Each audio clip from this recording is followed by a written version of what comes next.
This is First Contact, Stories of the Call Center.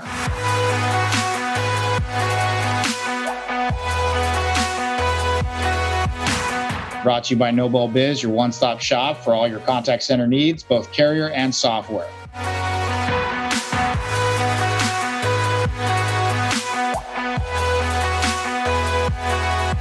Each show, we talk to industry leaders on how they got their start in the call center industry, because let's be honest, it's not a dream job. To find all our episodes, you can go to our website. That's www.nobelbiz.com. Hit subscribe on our YouTube channel or follow us on Apple Podcasts and Spotify for future episodes. This is episode 9. Really excited about our next guest. We have Nancy Munro here, who's the CEO of Verbal Transactions. Look at this. She has over 28 years in helping organizations implement and deploy voice enablement solutions. Think of companies like CVS, AT&T, Microsoft, helping them how to decipher how best to address performance challenges that align to their structural capabilities and revenue goals. So think about this, everyone. Nancy has pioneered voice-enabled technologies and simulations in the corporate space, and was the first to launch an interactive audio role-playing simulator. We're going to talk about that today, so it's really exciting stuff. But her current solutions leverage speech recognition and AI to provide a scalable and immersive learning application, which we all know training and learning is critical. So besides all that, of course, there's more. She's a great speaker, various conferences. You got things like Amazon Voice Summit, DevConf, you got eLearning Guild, ASTD, AAISP, so on and so forth. You can just imagine all the great stuff, even MIT Enterprise Forum of Chicago for 3 years. When we look at this, we also have a guest that has an education with a bachelor's degree from Northwest Missouri State University, and obviously completed the Tuckbridge Executive Education Program at Dartmouth. That is a mouthful. Nancy, welcome to the show. I'm so happy to finally have you on. Well, thank you, Christian, for that lengthy introduction. But it's funny, when I first moved to Chicago, people would say, "Where'd you go to school?" I'm like, who cares? I would start to say Northwest Missouri State, which nobody's heard of. And they'd be like, Northwestern. And I'm like, yeah, that's where I went. Sure. If that's what you want, if that's. Yeah, that's awesome. Well, I mean, one of the things that we love to do on this show, and I think it's the core of the show, is really understanding how you got to where you are today, right? And we've discussed in the past, and I think one of the things that we love to cover is not everybody wakes up and says, you know what, I am going to go into the contact center space. That's my dream job. So we always say, hey, it's not a dream job. But for many, it actually becomes a dream job. So I'd love to kind of start at the beginning for you. What did your journey look like to even get you into this space in the first place? Wow. Well, I think specifically in the contact center space, when mobile devices first started coming out in, 2003, BlackBerry was the dominant device, and I built a lot of enterprise learning solutions. And I thought, everybody's carrying these phones around in their pocket. Why can't we make something that's learning based? And so I started down the road of voice technology with the intention of building mobile learning. Well, what happened is I ended up using a cloud-based IVR, and really got deep into that space around IVRs and voice technology, transcription. And what I realized was everybody's building these apps, but I became anti-app because there's so much work involved. And whichever device you have to come up with, you have to have testing environments for all of that. But what I realized was that phones let you speak, phones let you listen, phones let you record, phones let you play back recordings. So I said, why can't I create a simulated conversation that lets me practice, interacting with someone? And so our tagline is we help use technology to make better human to human, interactions versus removing the human out of the interaction. And so that really got me into the phone space. And then I got into simulations and, just kind of grew from there. So that's not only really impressive, but also to sit there and go like, I'm going to use an IVR and I'm going to use simulations. I mean, how do you get there? I mean, was there something before this that made you go, hey, I could use an IVR, I can use simulations to do this? Or, have you been working on something like this for a while? What did it look like before this aha moment? Or was this something you've always been working on? Good question. So I've been in the corporate training space for like 28 years. And one of my biggest frustrations with that is most of it was passive learning, meaning you Mhm. sit there and watch somebody give a lecture, you sit there and watch somebody tell you how to do something, but very few learning activities were active versus passive.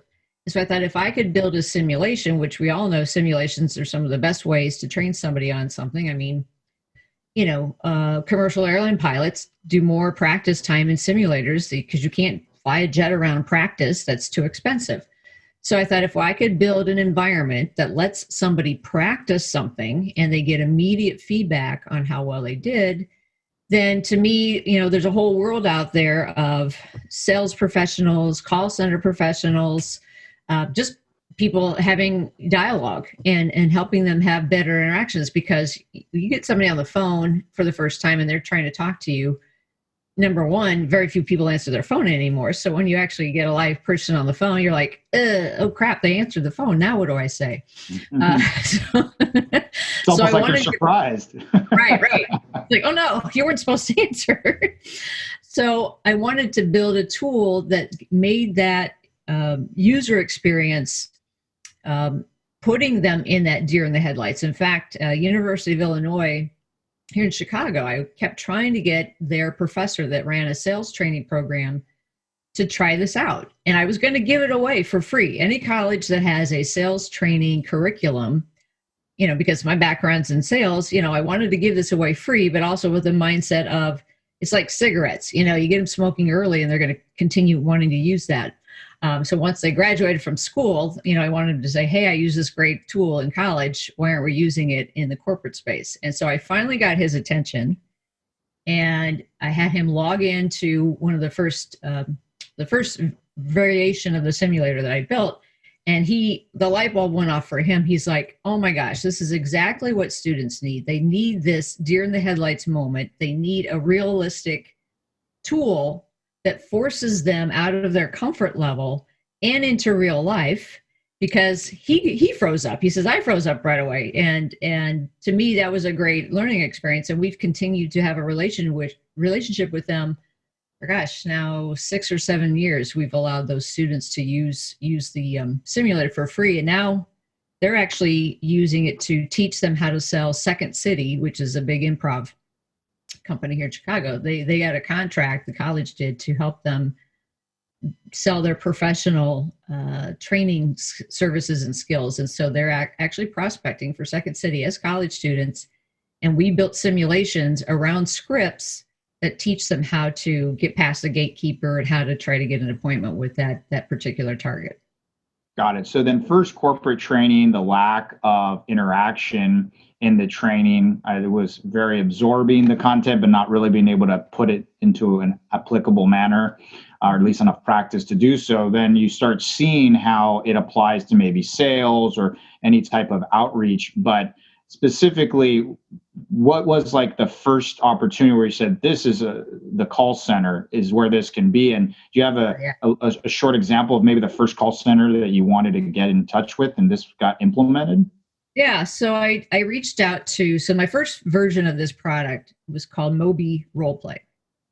And it was audio only, did not use speech recognition. It used speech transcription.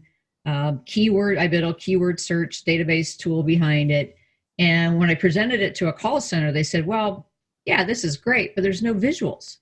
One of the biggest challenges for a contact center rep is they've got, all these monitors up. And so they're, multitasking of, entering customer information, looking something up. And I said, right. So the next iteration of the product was a completely different product. It was actually built by a pretty smart guy that started out his career at IBM. And then he got into building dialers and dialer systems. Okay. And so he was using speech recognition, a very sophisticated MySQL database, text-to-speech bots, speech analytics. And what he realized in building this system and all of the mistakes or all of the things that are being tracked in that call center, if I could build that into a standalone simulator so people could practice all of these scenarios, inbound, outbound, whatever, before they get into production, I'm going to basically, instead of, as he says, looking what the dog ate, later when he, does something on the lawn, why don't I get proactive about this and address all of these metrics that are being measured in production, but build them into a simulator? And so he pretty much retired. And as I went on my journey looking for the visual combined with voice solution, I stumbled across an article that was written by University of Indiana on his simulator. They did some research with it. And I said, wow, okay, I got to track this guy down. And reached out to him through LinkedIn. He said, well, I'm pretty much retired, but, what's your intentions here? And so we went down the path of a huge RFP for AT&T. I mean, they identified his software, almost word for word what it was capable of doing. And I knew I was going to win the RFP. And it was like a 30-page response, like this huge thing. So sure enough, we won the RFP, and that got me down the road of contact centers. But the real big difference with this platform as a learning tool compared to anything else that's in the market today is that there's something out there called SCORM, which stands for Shared Reusable Object or something like that. Okay. And back in 2000, when online training first came out, they all had to say, how do we measure your online tool, your online course with this online course and this online course? So there's got to be some kind of enterprise standard. So they all developed this simulation or the training to this standard. And all it does on a very scalable way says this person took this course on this day and they got this score on the test. Okay. Yep. That's it. So you have no way of knowing what they actually learned, if they learned anything. And so when I saw his tool, it wasn't just because it was a simulation and let you practice. It was the way that it scored and collected data around the interaction that the user had while they were in the simulation. So I know how many times it took them to get the greeting right, how long it took them to authenticate the customer. Did they practice open-ended questions correctly? Were they demonstrating active listening? So all of these skills that are critical in a contact center, that are all these, metrics and measurements that are measured in production, I could actually build in the simulator and spit out a report that gave you complete transparency around how well that person conducted that transaction. Awesome. So with all of that put in play now, how does that now fit into verbal transactions, right? What does that look like now? And what's different, if anything, from what you've described? Right. So now, and the elephant in the room of COVID, now, I think we're standing in a really good market position because you've removed the ability for somebody to sit in the classroom and a teacher observing this class. You've removed the ability for somebody sitting next to a colleague to say, hey, how do I handle this transaction? So the simulator can now be a great way to augment helping getting these people on board, but also help retrain or upskill somebody within the contact center, because you're going to have complete transparency without having the need to observe anything. The software will automate the observation for you. The software automates a bot talking to the person and coaching them along when they're doing something incorrect. So we see it as a great way, especially now with COVID, and a lot of contact centers say they're not going to go back to a physical space or give people, that chance, if you want to stay home, fine, because we're not going to build out any more real estate to bring people into our space. So we see it as a really good way to help people augment what they were doing with the traditional training that, quite frankly, wasn't working well anyway. You still had people being thrown on the phone that, maybe had one or two chances to role play, and that was it. So now we're giving people more chance to get real hands-on immersive experiences with immediate feedback, so they know right away, I know how to handle this transaction, or I'm not comfortable handling this transaction. So on that note, though, when you compare traditional types of training and the simulation training, I know that you've been doing this a little while now, so you have to have some data, right, that says, if I go do simulation training versus or in addition to the classroom event type trainings, is there a performance increase that you've been able to quantify, or some sort of increase in productivity or increase in customer experience scoring? Anything in particular that you can chime on that? Yeah, I mean, we've done a couple of, we did it once, a third party study by the Georgia Institute of Technology. So they took two separate groups, Group A and Group B. They all got the same kind of classroom instruction. And then at the end, as kind of the capstone, one group got traditional role playing, about 6 different scenarios. The other group got simulation based training. And so there was a statistical difference in the way that they handled the transactions, customer satisfaction scores, the speed with which they were able to handle the transaction, but also the agent's level of confidence. They felt more confident in how to handle those transactions. So that, of course, turns into some very intangible, but also tangible metrics and results within the organization.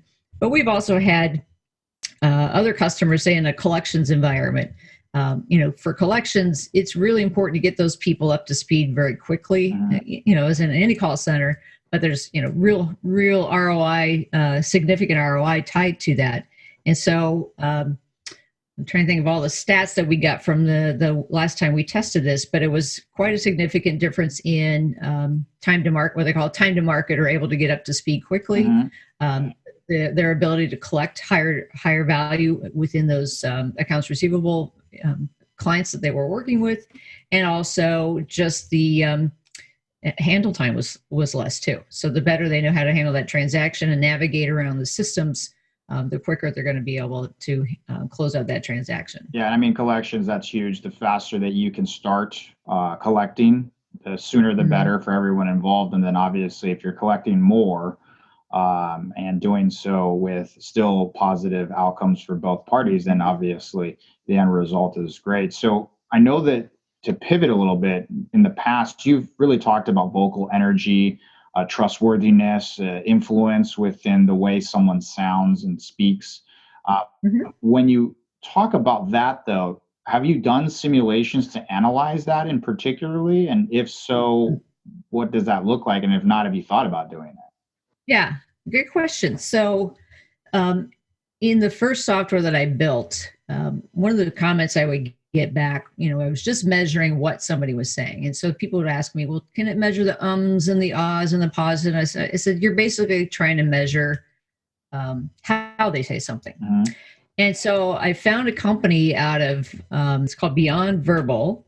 And they developed a tool that measures the emotion analytics in your voice. And so I was able to, through an API, plug that into the first software that I built. And it was giving you 11 different emotional categories and then putting you in from 0 to 100% energy, balance, and I'm trying to think the other one.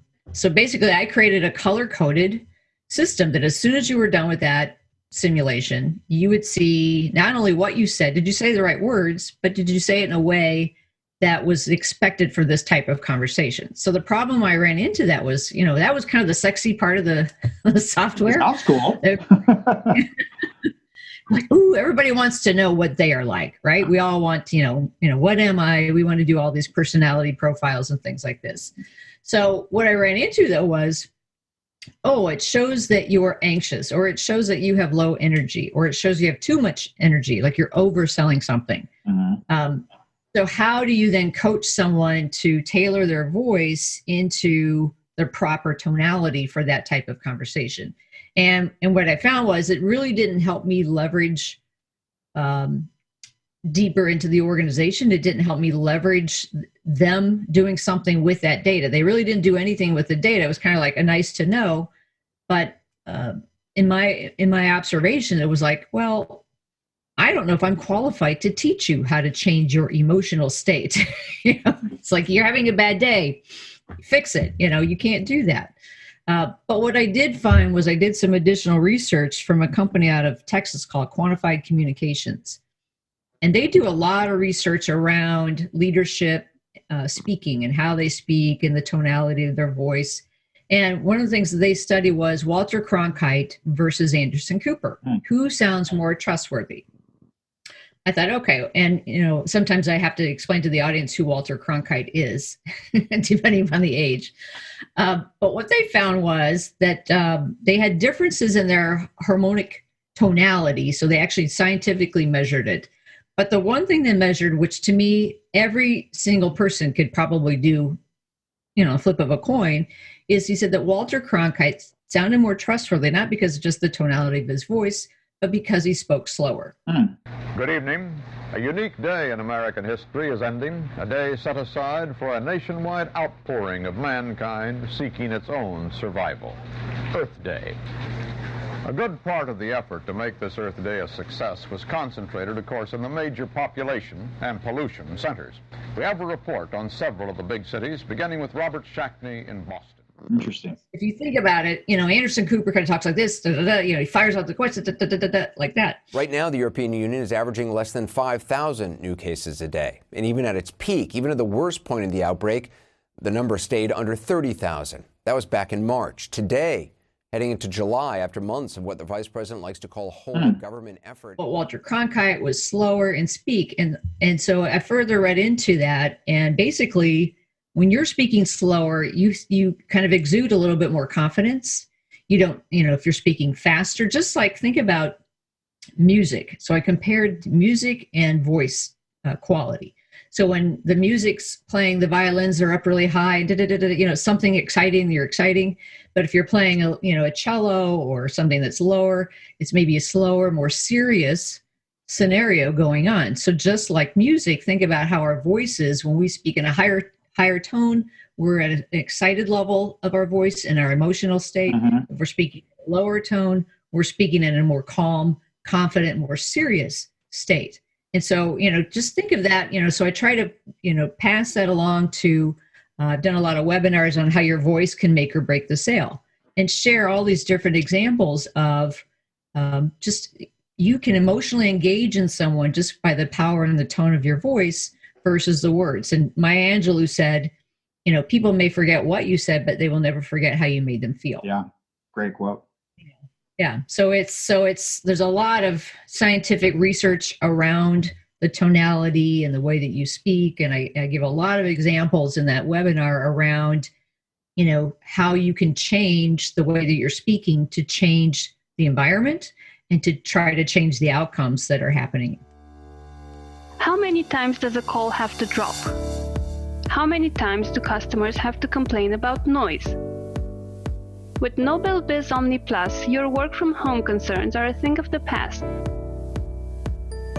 Why worry about noise during calls when you can just send a text? WhatsApp traffic tripled during the pandemic, so why aren't you on there?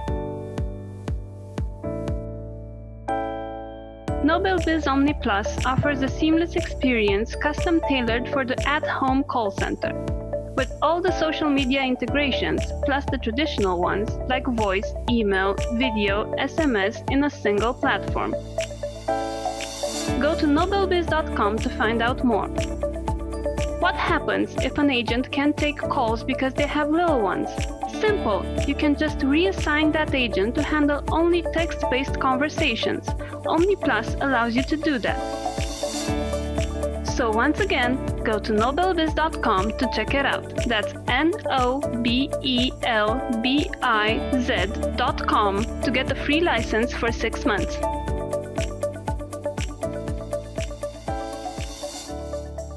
Do you see a lot more work in that area that the products and services you offer will eventually circle back on and dive deeper into, or do you feel that in particular area is still important, but maybe not a core focus of the current system or product offered? I think there's a lot of research going around to sentiment analysis right now, and I think sometimes that gets a little misguided because there's a lot of interpretations around like the word to, T-O, T-W-O, T-O-O. It's like, okay, well, when you're using it in this context of this tone or whatever. So the one thing I liked about Beyond Verbal is theirs was a true biometric feedback. And they had studied millions and millions of voice profiles. So it didn't matter what country you lived in, what language you spoke. What accent you had. Yeah, what actually you have, and so they actually are now going into the medical field. So they're actually helping to try to diagnose certain chronic illnesses if they're, getting worse because of somebody's voice starts to display characteristics in it that indicates there's something going on with their health. Because I think they ran into the same scenario I did. It's like, yeah, great. I told you in an enterprise environment that your voice sounds like this, your emotional state is X. Where they really should have used it was in measuring the customer's voice in real time so that I could calibrate the way that I interact with you. That's where I see the benefit of emotion analytics playing out in B2B environments where, I'm taking a call from you and I can tell you're stressed. You may not necessarily express it right away, but if I can somehow get an indicator, that would help me learn how to interact with you and show empathy based upon the state of which you're in. But the challenge they were still having is I needed 12 seconds of voice data. And, you might say, hi, hello. That's not going to be 12 seconds of voice data. Yeah. Yeah. So I think there's room for improvement there. Yeah. And it sounds like if there's any type of speech going on through an IVR that may be able to, take that information and give you enough data and then maybe route you to the right place. That may be useful in that context. But because everything you're doing isn't in production, right? Everything you're doing is simulations outside of production environment. So let's pivot a little bit more to how those simulations, when you talk about soft skills, right? What is your approach on how to actually test for soft skills? Because my understanding is soft skills are really important in this space. Right. So one of our clients, a large software company that starts with an M, they're using it to teach engineers active listening. So, you think about an engineer, you're calling into tech support. I don't want to profile those people, but a lot of times, they think they know the answer right away. And so what they wanted to teach them was, really listen. So the active listening was, the way they broke it down was like, when you reverse engineer something, it becomes, more aware of what you're doing in the moment. So they basically said, greet the customer, ask if this is a good time. We got your case. Is this a good time to talk to you about this? And they say, tell me what's going on. Explain to me the problem. The very next step is one that I think a lot of organizations miss. And this is where it becomes a true soft skill. Paraphrase what you just heard. So what I just heard you tell me was ... So what that does to the customer is saying, oh, they really want to make sure that I clarified what's going on. They're listening to me. And that somehow, subconsciously says they care about me and want to get this problem taken care of. Well, also that they understand what the problem is. Right, exactly. And if they don't, it's like, okay, well, tell me more. And even then, I think you need to ask a couple more clarifying questions, with just the information that you've been given, it's been clarified. You need to take it a couple of steps further. And that, when I asked them, do you have any recordings of somebody doing this well? They said, no, we can't come up with it. They didn't have any to share with me. So now it's become a standard process of teaching them how to do it in this way. And so once you learn to do that in the simulator, it's going to become second nature to you when you're on the phone with a live customer. Great. And that makes sense because a lot of times when we're talking about, especially technical things, making sure that the customer actually is on the same page and you're speaking the same language, literally when we're talking about, are you on the same page? It very much makes it so that the conversation is focused, you get the right outcomes, and obviously the lack of getting frustrated is always important. So now we're starting to see that you're getting more text-based communication, right? You have SMS, you have web chat, obviously you have chat bots out there, you have self-service pieces, you have email. Voice seems to be your focus, as well as when we talk about improving the voice simulations. But do you see any of the migration into more text options impacting how you're going to service your product and your customers going in the future? Or what are you looking at when you see that? Yeah, I see a couple of things. We've already done email simulations. We've already done chat simulations, so multi-channel. And I see just from us sitting in Zoom video. So again, we're going to go full circle back into voice, because so many more people are connecting through video. So we'll just have to create a large pool of professional actors to play those customers versus just voiceover artists.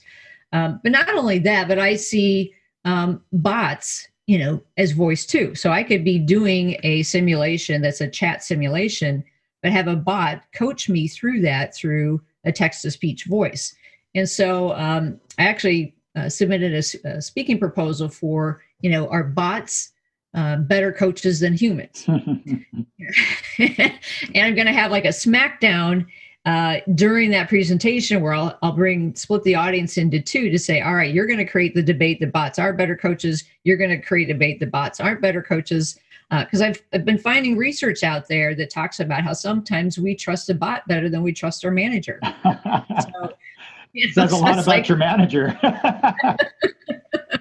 Exactly. They're unbiased. They're going to just judge me on my performance.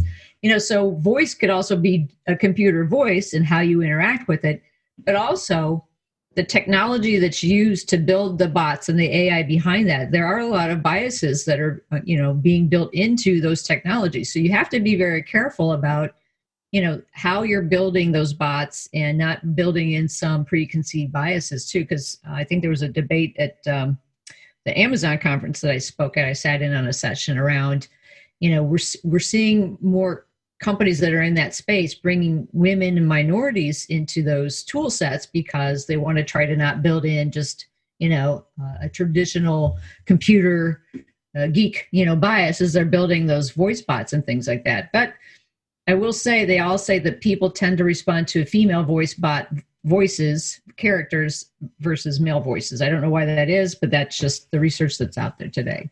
Yeah, well, I think that in of itself is probably based on some form of bias anyways, but without diving down, bias just by the nature that it's using data, and data inherently will have some bias depending on how you grabbed it and where you grabbed it from. But it's interesting to look and note that when you see that type of training around those different topics and everything from being able to practice it and get it in play, time is really important, and getting people to improve is really important. So you've recently had discussions around Malcolm Gladwell's concept of 10,000 hours of mastery, right? And how to reduce that by 90%. So, what is your equivalent to that 10,000 hours of mastery? Yeah, I love Malcolm Gladwell, but I think his 10,000 hours got pulled out of context, and then people just started to use that in an isolated context. And there was even a gentleman that tried to become a professional golfer. He quit his job, quit everything, and he put 10,000 hours into playing golf. He got better, but he didn't become a professional. So Anders Ericsson is who I actually lean towards. So he has a deliberate practice theory. And in deliberate practice, you have a very specific task that you're practicing. You have to make it uncomfortable so that, it's not going to be easy for you right off the bat. And you have to have a form of immediate feedback or a feedback loop, because if you're doing something for 10,000 hours and you're practicing it wrong, that's not going to help you either. So he adds in this feedback loop to help you correct when you start to get off track. So we see our simulator is really that deliberate practice tool that helps accelerate you getting on board or learning something much faster. So you're getting the hands-on practice, you're making it feel uncomfortable. So the way that we build the simulations, we say, let's start off with a level 1 immersion. We know it's uncomfortable, you don't know what to do, you don't know how to handle this transaction. So we're going to step you through, what to say, what to click on, what to type. So you get that kind of, orientation to the how and the why of what you're doing. Then the next level of immersion, we strip some of that, immediate guidance out and let you try it. So, let you try it a little bit. If you make a mistake, the bot's going to come back on and coach you through that next step. Then the third level of immersion, you are completely on your own. So now you've had exposure to an experience 3 different times with feedback and guiding you through that. And so that's more than most people get in an organization when they're learning how to handle transactions. They might get 1 or 2 role plays. And I've written a paper around simulations versus role plays. And if you Google it, it actually comes up on the very first page of Google. But basically, there's pros and cons to both. But the simulation, for the sheer fact that you're getting hands-on practice with a very objective observer versus a subjective observer, maybe your colleague or your immediate supervisor. Plus, you don't have to have all these other bodies involved. You can have just you, yourself, and I, and whatever technology you're using. There's a lot of pros and cons to both, but I would certainly say simulations are a way to get people up to speed faster. And sometimes people think, oh, well, simulations, those are very expensive. Oh, we can't afford to build a simulation, or simulations, that's a very sophisticated platform. Well, we've developed a platform that there is a learning curve on how to build the simulations. But once you build one, it's basically copying and pasting out of our scripting software, because you think about it, the greeting and the wrap up are almost identical in every single call that you do, right? So that's, a third of the conversation right there. You're just copying and pasting to build another simulation by keeping those pretty much the same depending upon the organization. A lot of templates, basically. Yeah, exactly. So people hear simulation, they think expensive and complex. I'm here to tell you, no, it doesn't have to be super expensive. And the upside of what you're getting, the benefit of what you're getting. I have a lot of organization using a tool called Storyline from Articulate. So Storyline lets you just basically take PowerPoint slides, add some branching to it, does not have speech recognition in it, lets you maybe do a software simulation where you're typing on the screen, it looks like your software. But the problem with that is you are not getting immediate feedback from, say, a coach. You can get maybe you got it right or wrong, but it wasn't tailored to exactly what you did wrong. It doesn't tell you how well they did a certain activity or navigation. It only tells you when they finish the course and if they pass the test. So again, it's looking at the upside of, boy, if I had a tool that I could drill down to see, okay, everybody took this simulation on this day. Let me drill down by sections. So if I see that the majority of the people got the greeting wrong, I immediately are going to say, well, gosh, if they can't get the greeting right, the rest of the conversation doesn't matter. So it gives me a tool to help go then coach my staff and address what issues they're having in a very tailored way versus, oh, they finished this course, they got 80%, I wanted them to get 90%, but I'm not sure which behavior I need to be addressing.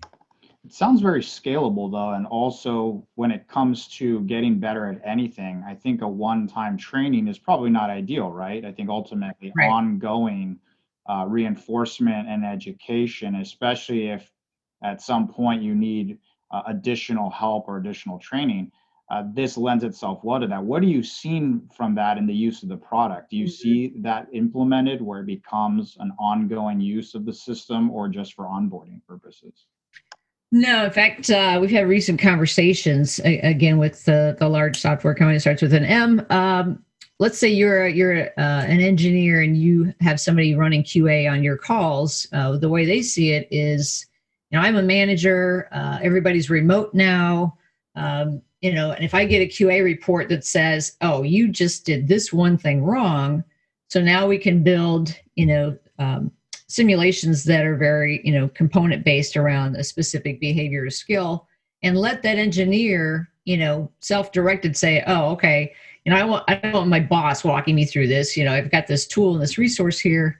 I'm going to go through and practice this, how to set up an Active Directory correctly or whatever it is. Mm-hmm. And let me learn from that, then wait for the next report to come back or report directly to my supervisor. Hey, here's my results from me taking the simulator. Do you still want to have a conversation about it?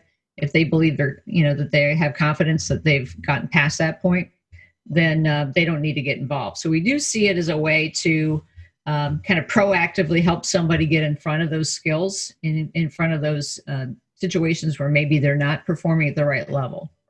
Totally makes sense. Have you ever dreamed of perfect calls? Do you ever wonder how much time you'd save? How awesome would it be if you had only uninterrupted calls? Thankfully, these dreams are real. If you're a call center, we can do that for you. The NobleBiz Carrier of Carriers network assures uninterrupted calls through a worldwide series of servers designed for one purpose and one purpose only, to deliver crystal clear quality. But how do we know we're so good? It's because we're a true carrier. We control the quality, the network, and the servers. And we said, let's give it all we've got. Go to noblebiz.com and search for world-class voice under technology. Once again, that's nobelbiz.com and look for world-class voice. And so to pivot away from that level of granularity, I know at a very high level, it's a really important topic to you, and I'd love to cover it with you, because as a woman in business, a leader, one of the things that I know that you found really supportive is empowering women in the business world, right? And with that, and specifically in the contact center space, what do you think can be done, or what do you think are things that are being done, or that you're doing, from your opinion, that could really help in this space as far as empowering women in the business world, and specifically in the contact center space? That's great. So I give a presentation called Empower Her, the Power of Your Voice and How It Impacts Your Career. And so I share with women that we self-sabotage ourselves in the organization. And one of the examples I share is actually an Amy Schumer clip from her show, where she shows these very seasoned, high achieving women on stage, and they're there to be a panel, and, something ensues where somebody asks for a drink and the stagehand keeps bringing out the wrong thing. And she keeps saying, I'm sorry. Oh, I'm sorry. He's the one making all the mistakes, but she keeps saying, I'm sorry. And so I see that a lot, where we overly use the word sorry or apologize or things like that. And so I gave this presentation to a group of women at IBM here in Chicago about 6 years ago. And this woman raises her hand in the back of the audience. She says, well, what should I say instead of sorry? I said, nothing. Stop saying it.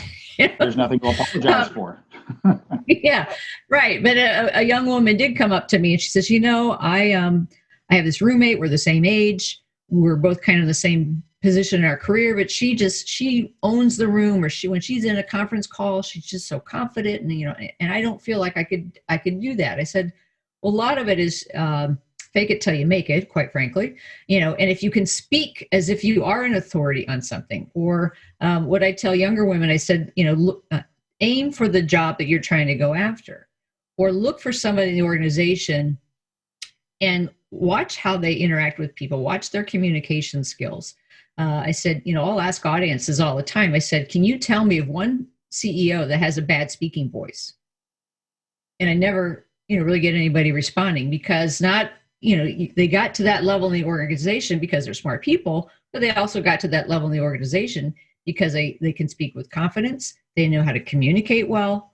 Their vocabulary allows them to do that, because you think about, there was a research that I found, that when people start to speak, they start to formulate an opinion of who you are as a person. So, for example, if I spoke with a Southern accent and used wrong vocabulary, or used the word ain't quite a bit in my conversation, you would automatically start to form an opinion of me as my income, my education, my family life. And again, that brings in, the biases that we might have about who I am as a person. So in the professional environment and in a contact center, people think, oh, I'm just a call center agent. Well, there's a lot of call center agents that have elevated their careers to be very senior people within that organization. And so look to see how you can insert yourself in either new projects or volunteer for activities that might take on a new role or teach you a new role. Because the one thing you learn as an entrepreneur, when somebody says, do you do X? You say yes. And you just jump right in and learn how to do something. Just because, it's not something you've done in the past doesn't mean it's something you can't learn how to do. I mean, I don't want to generalize in any way, shape, or form, because I know it's not that case across the board. But I've run into instances with two things that I've heard, and I'd like your thoughts on it. Is one that at times when you look at jobs, right, and postings of what a job is, right, a certain role within the contact center or any other role, where if you don't feel that you're necessarily a perfect fit, you end up not applying for it. And I've seen the feedback that I've seen some women will do that. They'll say I'm not exactly a right fit for that, so I'm not going to apply for it. Whereas some men go, oh, I could do it. Even if it's not something that they could do now, they would look at it and say, I can do that. So there's pieces where sometimes they won't go for certain jobs or positions that maybe they could because they may not fit it to a T. And then separately, when it comes to advancement or pay, asking for a raise, asking for a change in compensation. Again, sometimes there's a sense of waiting until someone acknowledges your performance and says you deserve more versus you saying, I want more. Have you run into either of those situations or instances in your experience? Yeah, quite a bit, actually. What you said in the beginning there, women will not apply for something unless they match those skills exactly. And men, they kind of feel the opposite. So I've actually been a mentor to a technology group of women technologists. And one of them wanted to be a CIO. And, so it's like, okay, how are we going to get you there? I mean, there's no reason why you can't be a CIO just because you're not one today. So you really have to, again, there's a confidence factor in there. Women tend to be of a personality of people pleasers and things like that. I don't want to, again, stereotype people, but I've had to learn how to live outside that box quite a bit. But, so just help them understand, even when asking for a raise or asking for to be paid. I know a lot of people that work in the gig economy today, and they're like, well, what should I charge? I'm like, well, I think you should charge X. So if they say no, you start out high, you can always go down low, but you can't always go back up. So even when you're asking for a raise or asking for a specific salary range, and thank goodness there's a law now where they can't ask you what you made previously, because again, that's going to influence on what they think they can get away with paying you versus what you deserve to be paid. So I do see a lot of that, but I do see some changes, not only in companies, but in the law structure that you can't be doing that anymore. But it's just getting comfortable with it. So maybe practicing with someone, having those conversations again, setting up a simulation or a buddy that you can. I was just going to say that maybe there's a simulation for something like that. If you can't get enough of Christian's voice and want more of that awesome mellow tone, go to nobelbiz.com and click on webinars. How have these challenging times impacted you? Is remote work difficult for your call center? How can you make sure your agents are actually working? We have the answers to these questions, plus actionable tips on how to get your contact center up to speed. Once again, go to nobelbiz.com/webinar-series to find all our recordings. That's nobelbiz.com and click on the webinars button. With that said, though, when we talk about simulations, I know you had mentioned earlier with the pandemic, another important topic that's impacting a lot of people's lives. When we speak to simulations now being remote and it being imperative for people to get the work that they can do today and have set up for success, right? If they don't get proper training, then it makes it very difficult for them to onboard, which again makes it difficult for them to perform. So during the pandemic, specifically, have you run into situations in which the simulation trainings from doing remote versus just doing it differently within physical brick and mortar infrastructure? Have you seen that it's negatively or positively or neutrally impacted its performance? I haven't seen the negative. I have seen organizations come to us that we maybe had interactions with previously, but they weren't quite ready to make the move. Mm-hmm. And one woman said to me, she's like, it's really hard to role play using Zoom. And so that's why she was looking at us as an alternative because, plus they all had to, unfortunately, let some people use their own personal computers. They weren't able to get computers shipped out to everybody in a timely fashion. So you're dealing with all the different, capabilities of those different computers that everybody's kind of operating off of. So what we've done, because we ran into that even with one of the largest technology companies couldn't enable everybody to have the same device. So we're setting up virtual machines in Azure so that we know that everybody's playing on the same technology field, that is all configured correctly. Because with speech recognition, you have to have, it's all built into Windows, but sometimes, somebody messes up something on their system and it's not working. So we've set up virtual machines to ensure that the environment that they're working in is all optimized to use that simulator. Yeah, that makes sense. And I think right now, based on the pandemic, there's a lot of shifts of where people are working, right? People may have never worked in the contact center space and have just now gotten into it for one reason or another.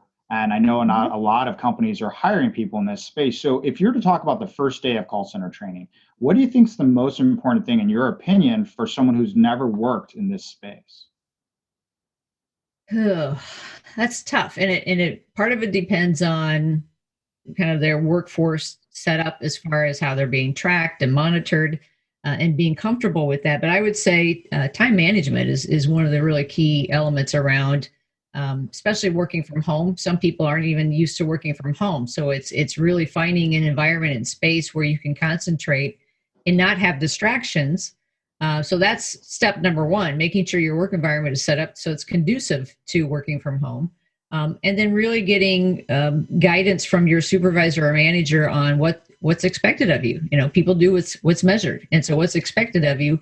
But then again, once you get past kind of the orientation side of all of that, the real challenge that we see within contact center space is, unfortunately, a lot of organizations have a combination of legacy systems and new systems, and it's just if you're not tech savvy, you're going to struggle with it a little bit. So helping those people that aren't tech savvy, giving them guidance and tools like a simulator like ours to learn how to do it in a safe environment that lets them make mistakes, because people learn from their mistakes. You think about years ago, I used to sell, John Cleese had corporate training videos that he did, and they were all very, super funny, kind of the Monty Python style. Mm-hmm. And they would always show the person making a mistake and messing up. And what their theory is that, because we're demonstrating how to do it wrong, you're going to, in a funny way, you're engaged in it. It's a more active versus passive. You're laughing at something. It's an active form of learning.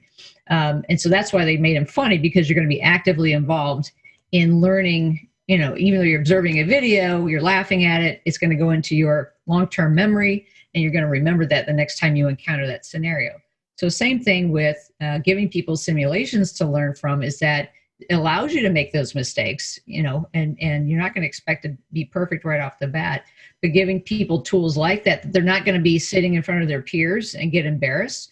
That's the other thing about role playing. People really do not like, being put on the spot or having their new boss watch them and they get all nervous. We kind of remove that element of the, observing you and calling judgment on you. Because some people just learn slower, and once they learn it, they've got it down. But if you're not tech savvy, a lot of these call centers have a lot of different, you've got 2 or 3 screens going, you've got tabs open, you've got it's crazy. And until you really get comfortable with get that set up, get all your tabs set up the way you need them to be, then you can be really really efficient around that work environment. So that's really hard for people, I think, when they first come on board in a contact center, getting all the right technology set up at their fingertips. Well, that's great. And I think I couldn't agree more, is nothing could frustrate you more in a learning environment when something is literally prohibiting you to be able to do the next step, whether it be the sense of comfort and safety, all the way to just having the right technology and obviously not being judged. I'm sure there's plenty of people that have that challenge. So to flip to what's going on currently for you, I know when it comes to the pandemic and COVID, it's impacted everyone differently. But for you specifically, how have you, business-wise and personally, just been able to deal with COVID and how it's impacted you and anybody else that you know? Well, fortunately for us, we've been remote since day one. So that business-wise, it didn't really impact us a lot. And actually, it's brought more attention to our business because of just the sheer nature of what our software is capable of doing. From a personal standpoint, I live in Illinois, and our governor has been pretty stringent about mandates across the state. Some people don't like it, but we don't have massive people in the hospitals, flooding the hospitals that are sick and dying. So I'm glad that he's towing the line, because I have a lot of family in Iowa, because I grew up on a dairy farm in Iowa. it's 50-50 in the grocery stores. I'm like, it doesn't work that way. It's either you all wear the mask or you're not wearing the mask. So we've been pretty fortunate. I don't know anyone personally that's actually come down with COVID. A couple of my kids have been tested. They thought they had it, but they didn't have it. So That's good. Yeah. I mean, so for me personally, I haven't been, really severely impacted at all, other than, not really being able to go to all the places I wanted to go or dining out and things like that. But business-wise, it's actually helped it. It makes sense based on everything we've talked about. And I'm actually really excited you're able to finally connect with us. It's been a great discussion and obviously another great episode of our series, First Contact, Stories of the Call Center. So thanks so much for showing up. And obviously, as we're getting close to the end of our first season, those of you who may have suggestions of great guests or even topics that we can cover on our next season, we'd love to let you give us that information. So you can go to info@nobelbiz.com. So info@nobelbiz.com. Nancy, if people want to get a hold of you, how do they do that? They can email me, nancy@verbaltransactions.com, or go to our website, verbaltransactions.com, and there's a contact us there and a number to call as well. That's awesome. Well, everyone, thanks so much for listening. Catch you next time. Nancy, again, thank you so much for joining. Yep. Thank you. If you like what you're hearing, hit that subscribe button on Apple Podcasts and Spotify. Check out our YouTube channel for exclusive clips. Like us, rate us, review us. If you want to hear more on our take on coronavirus, remote work, and contact centers, go to nobelbiz.com and click on webinars to see our recorded on-demand webinars.